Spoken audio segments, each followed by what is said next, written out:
Hola Spain lovers, if you're planning a trip to Spain and plan on eating out here in Spain, there are some key etiquette rules that you need to know. From tipping customs to ordering like a local, Spain has its own unique dining culture that might surprise you. So in this video, I'll break down some of the essential things that you need to know to avoid mistakes and eat like a local. Let's get started. So let's talk about restaurant etiquette in this country. Some of the things that you need to know should you be planning a visit to Spain or planning on moving to Spain anytime soon, while I have my coffee here in this shopping center on the outskirts of Madrid. So that's what we're going to be talking about today. Now, the first thing I'm going to say is that restaurant etiquette in this country isn't all that different, I don't think, to other European countries. There are some small differences, of course, but in general fairly similar, or at least that has been my experience dining in this country over the years and dining in other parts of the world.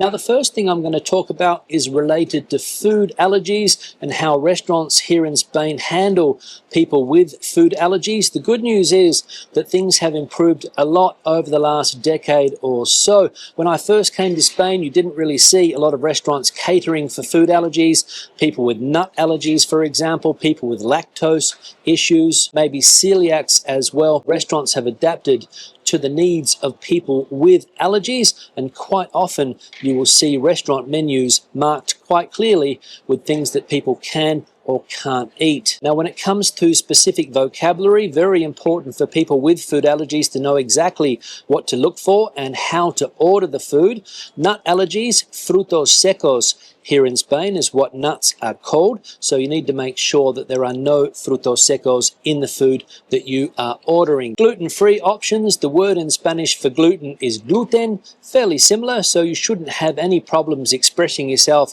if you do have problems with gluten. And if you are lactose intolerant, you need to ask for food sin lactosa. Fairly simple, on the screen now, sin lactosa. So frutos secos, gluten, and sin lactosa, three important expressions that you will need to know if you have one of those food allergies. Unfortunately, when it comes to one of the most popular meals here in Spain, the menú del día, the popular lunchtime set menu, you don't often see restaurants catering for people with allergies. Normally, you have to go a la carte, order from the menu, where all of the different ingredients in those dishes are normally specified on the menu. So as I said, as far as allergies are concerned, things have improved here in Spain over the last 10 years or so, but perhaps not as advanced as some other nations might be currently. So keep that in mind as well.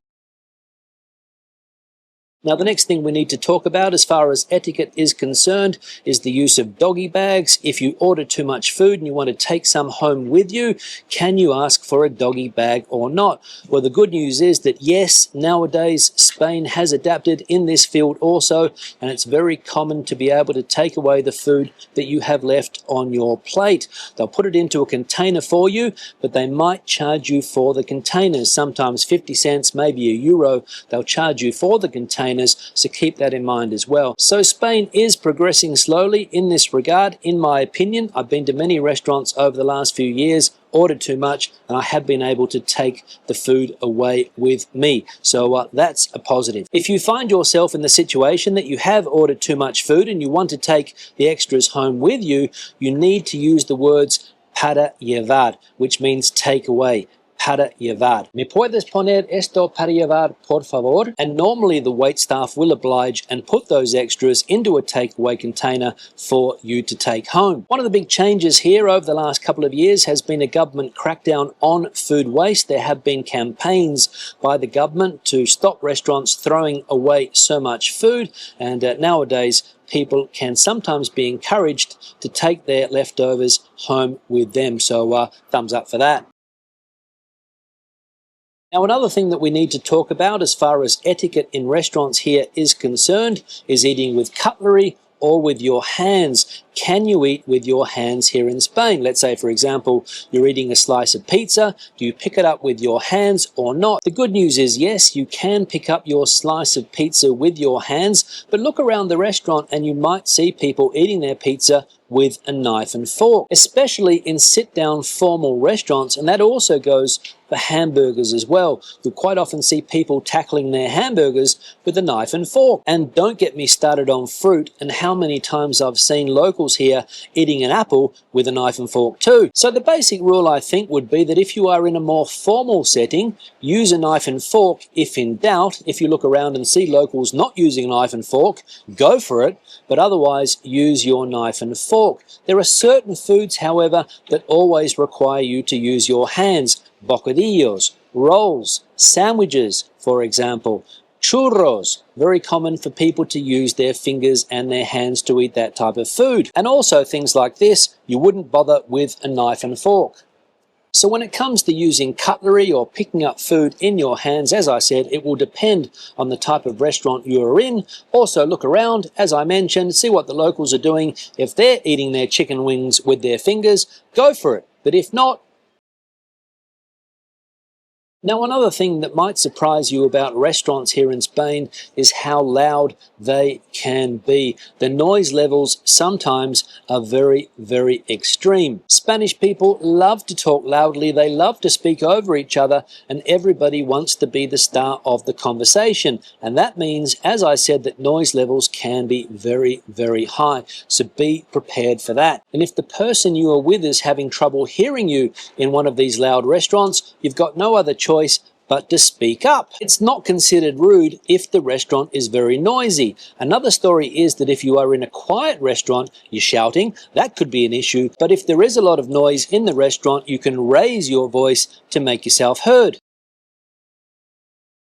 Now, another thing that we need to talk about is the controversial subject of tipping here in Spain. A lot of people, when they visit Spain for the first time, are not sure exactly what to do when it comes to tipping. I've spoken about this in other videos, so check those ones out as well. But basically, tipping is not part of the culture here, and locals quite often do not leave tips. The waitstaff here in Spain are paid a living wage, and they do not depend on tips like they might do in some other countries. However, that doesn't mean that you shouldn't leave a tip if you have had good service or you've liked the meal. It's not normally a percentage like 5 or 10% of the total cost of the meal. It's more common to leave a couple of euros, maybe a €5 note, if you have enjoyed the service. So remember, tipping here in Spain is not obligatory. Locals don't often tip, and you don't have to tip either. But you can if you want, if you have enjoyed the meal or the service has been very, very good. But if it hasn't, don't leave a tip.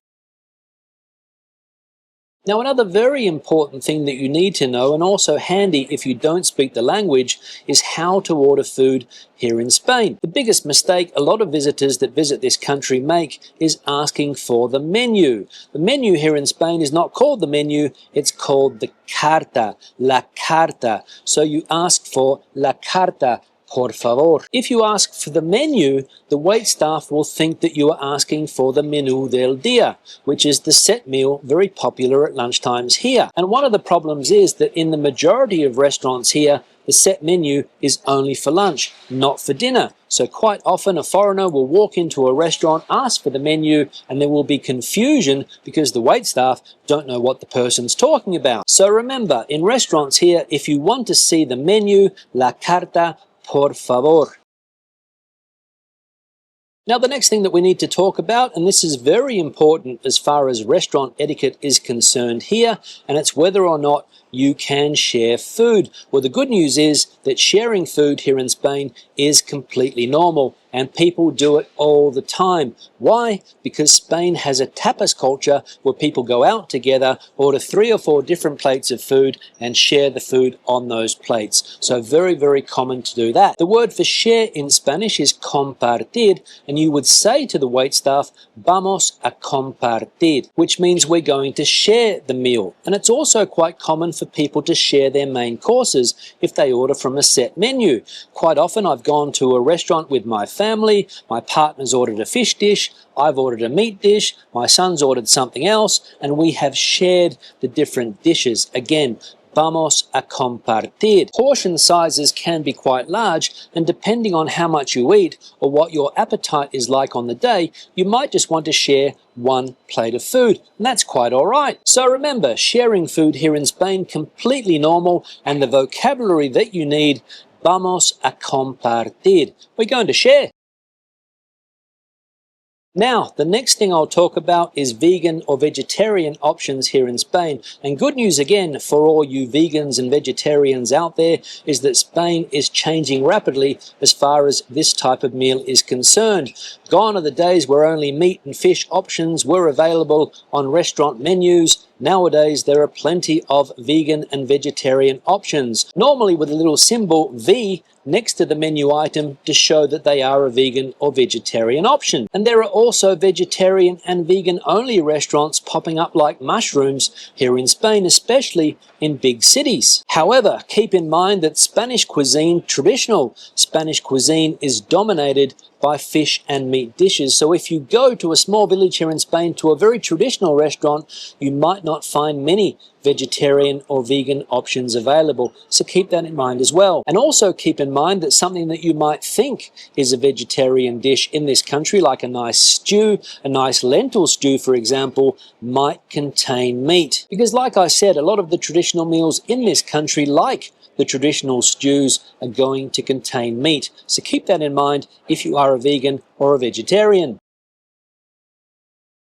And the final thing I want to talk about today relates to smoking in bars and restaurants here in Spain. The good news for non-smokers is that it is completely prohibited to smoke in bars and restaurants nowadays. That wasn't the case when I first arrived in Spain. You would go to a restaurant and come out smelling like an ashtray, but thankfully for non-smokers like myself, that has changed. However, when it comes to smoking outdoors at outdoor seating areas at some restaurants in some autonomous communities here in Spain, because it's going to depend where you are in the country, people will be smoking or not. So keep it in mind that if you are planning on dining outside in one of the many outdoor dining areas here in Spain, and let's be honest, with the weather that Spain has, dining outside can be an absolute pleasure, that you might have a table of smokers next to you. But inside restaurants nowadays are smoke-free zones. So if it happens to you, you're sitting outside and you've got smokers next to you and you don't like it, go inside. So there you have it, some of the essential rules when it comes to dining out here in Spain.